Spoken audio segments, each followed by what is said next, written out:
कृष्णाय वासुदेवाय हरये परमात्मने प्रणतः क्लेशनाशाय गोविंदाय नमो नमः। श्री परमात्मने नमः। यावनर्थ उद्पाने सर्वतः समप्लोदोदके तावान् सर्वेषु वेदेषु ब्राह्मणस्य विजानतः कर्मण्येवाधिकारस्ते मा फलेषु कदाचन मा कर्मफलहेतुर्भूर्मा ते संगोत्स्वकर्मणि। अर्थात सब ओर से परिपूर्ण जलाशय को प्राप्त हो जाने पर छोटे जलाशय में मनुष्य का जितना प्रयोजन रहता है, ब्रह्म को तत्व से जानने वाले ब्राह्मण का समस्त वेदों में उतना ही प्रयोजन रह जाता है। तुम्हारा कर्म करने में ही अधिकार है, उसके फलों में कभी नहीं। इसलिए तुम कर्मों के फल का कारण मत बनो तथा तुम्हारा कर्म न करने में भी आसक्ति ना हो, ऐसा श्री भगवान कह रहे हैं। जल से सर्वथा परिपूर्ण स्वच्छ निर्मल महान सरोवर के प्राप्त होने पर मनुष्य को छोटे छोटे जलाशयों की कुछ भी आवश्यकता नहीं रहती। कारण कि छोटे से जलाशय में अगर हाथ पैर धोए जाएं तो उसमें मिट्टी घुल जाने से वह जल स्नान के लायक नहीं रहता, और यदि उसमें कपड़े धोए जाएं तो वह जल पीने लायक नहीं रहता। परंतु बड़ा सरोवर के मिलने पर उसमें सब कुछ करने में भी उसमें कुछ भी फर्क नहीं पड़ता। अर्थात उसकी स्वच्छता, निर्मलता, पवित्रता वैसी की वैसी ही बनी रहती है।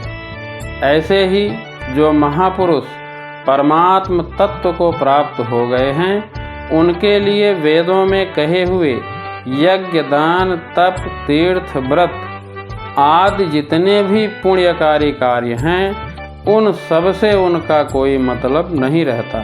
अर्थात वे पुण्यकारी कार्य उनके लिए छोटे छोटे जलाशयों की तरह हो जाते हैं।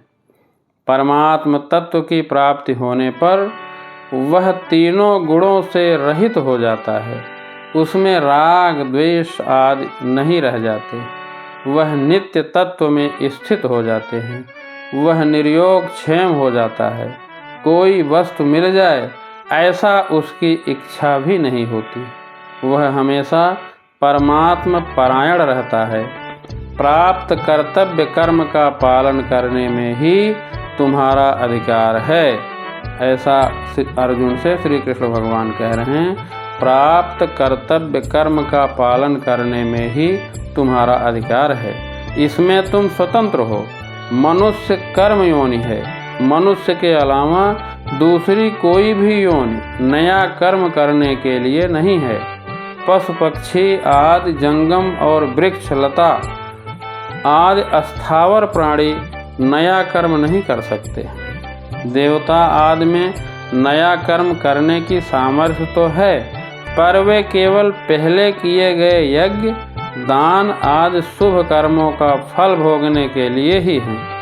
वे भगवान के विधान मनुष्यों के लिए कर्म करने की सामग्री दे सकते हैं, पर केवल सुख भोग में लिप्त रहने के कारण स्वयं नया कर्म नहीं कर सकते।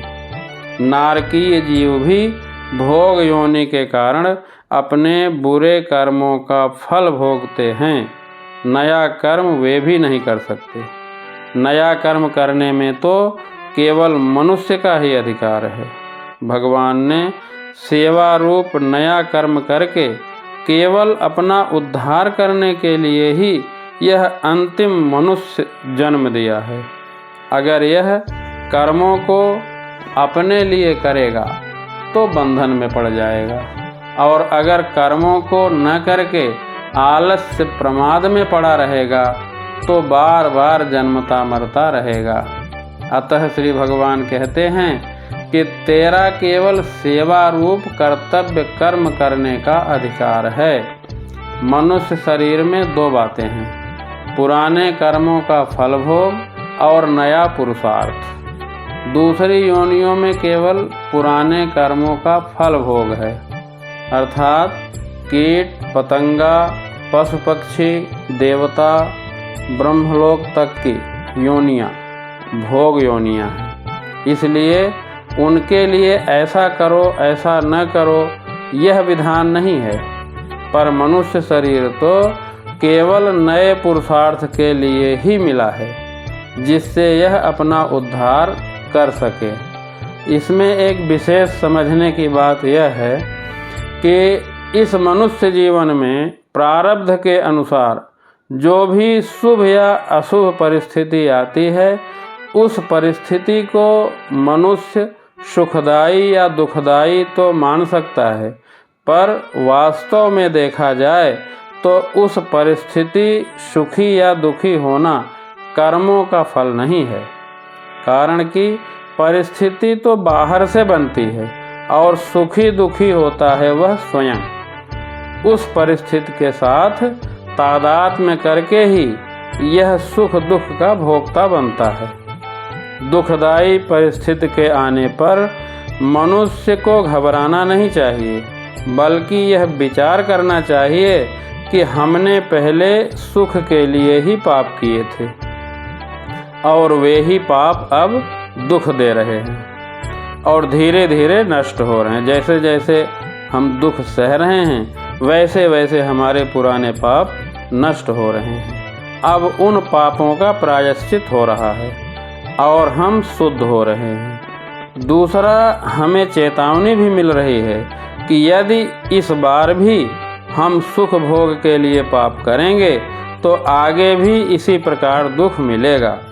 इसलिए अब कोई पाप नहीं करना है।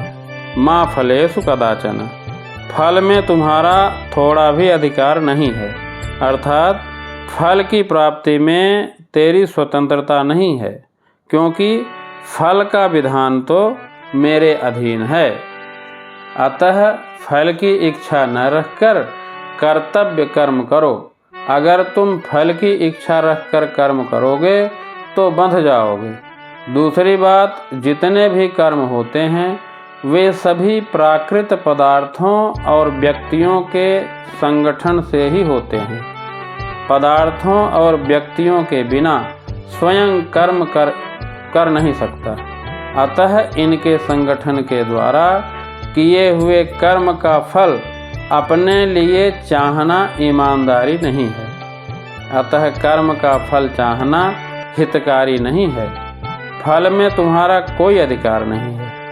मनुष्य कर्म तो करता है, पर उस कर्म के फल अनेक चाहता है। जैसे मैं कर्म कर रहा हूँ तो इसके बदले मेरे को पुण्य हो जाए, मेरी कीर्ति बढ़ जाए, लोग मुझे अच्छा समझें, मेरा आदर सत्कार करें, मेरे को धन प्राप्त हो जाए, आदि आदि।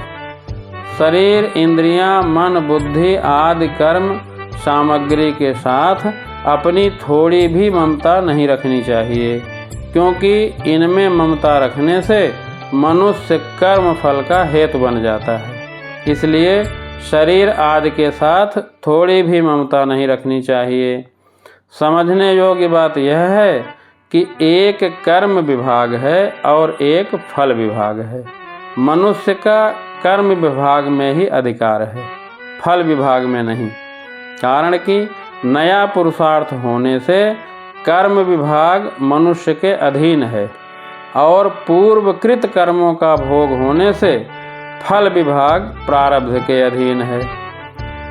तो कर्मयोग की दृष्टि से देखें तो मनुष्य को जो साधन सामग्री मिली है वह प्रारब्ध है, और उसका सदुपयोग करना अर्थात उसको अपना और अपने लिए न मानकर प्रत्युत दूसरों का और दूसरे के लिए मानकर उनकी सेवा में लगाना पुरुषार्थ है।